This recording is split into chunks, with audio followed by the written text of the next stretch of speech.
Okay, here is an example of how to work a typical problem involving insurance and risk aversion. So just as we talked about before, buying insurance is really a rational response to uncertainty, since we don't know what's going to happen in the future. And the same could be said for diversification of our financial assets. That is also a rational response to the uncertainty of the future. So our example involves George, who has an income of $50,000. He might need surgery, and that would cost $20,000. And the probability that he needs the surgery is 0.6 or 60%. So the first thing I'd like to do is calculate George's expected loss.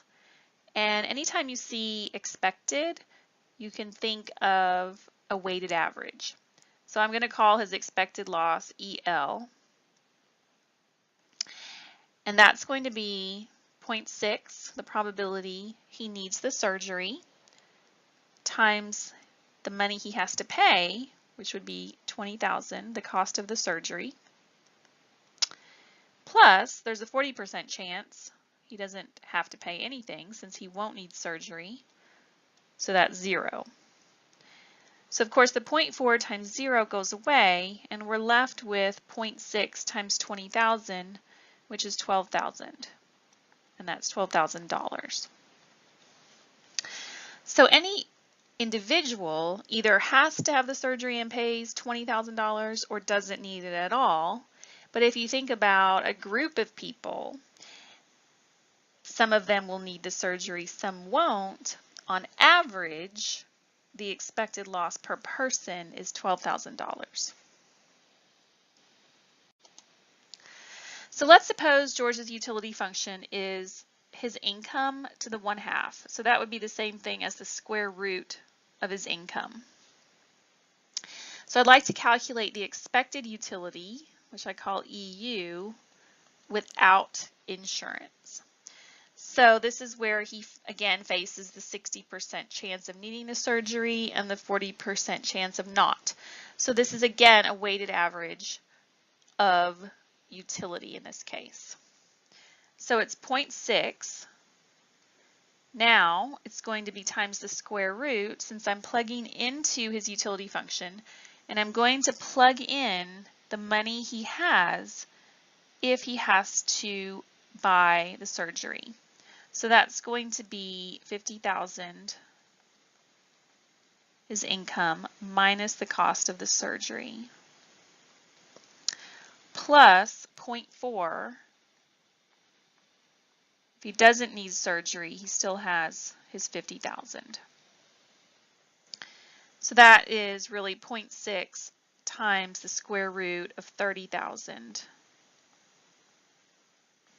plus 0.4 times the square root of 50,000. Plug that in your calculator and you should get 193.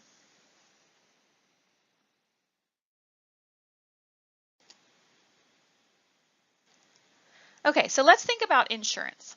Let's suppose that George has to pay $12,000 for insurance. And I just chose $12,000 because it's equal to the expected loss. So his utility, if he has to pay $12,000 for insurance, is simply the square root of his income, $50,000, minus the $12,000, which is the square root of 38,000, which is 195. So it's not an expected utility because he has to pay the $12,000 whether he needs the surgery or not up front, just as you would pay an insurance premium up front.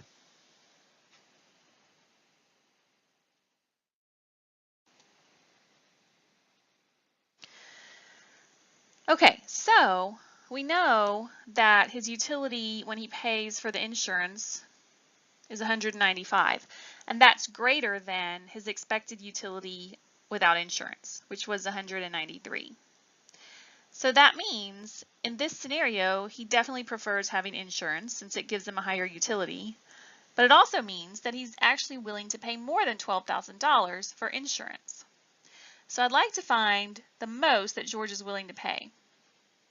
And the way to find this is to set his utility, when he pays X amount for insurance, equal to his expected utility without insurance.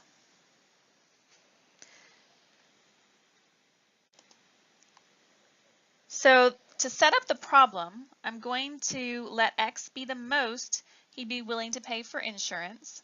And we know that his utility, when he pays for insurance, is the square root of 50,000 minus X in this case. And I'm going to set that equal to his expected utility without insurance, which we already calculated as 193. And that's the setup. To solve it, we just use some simple algebra. So we're going to square both sides, and that gives us 50,000 minus X is equal to 37,249. So X is equal to 12,751.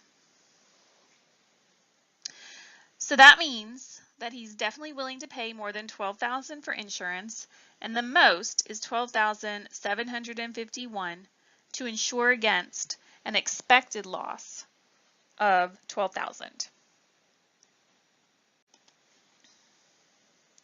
So from the insurance company's perspective, they have to pay out $12,000 on average per person. And so the $751 per person is really their profit. So if they can turn a profit with that extra $751, they can cover all their other expenses above and beyond the $12,000, then they benefit, and George and everyone else like him benefits as well, because to them having the insurance is worth it.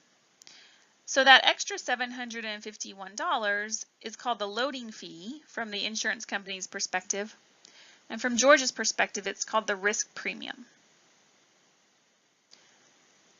So let's answer another poll.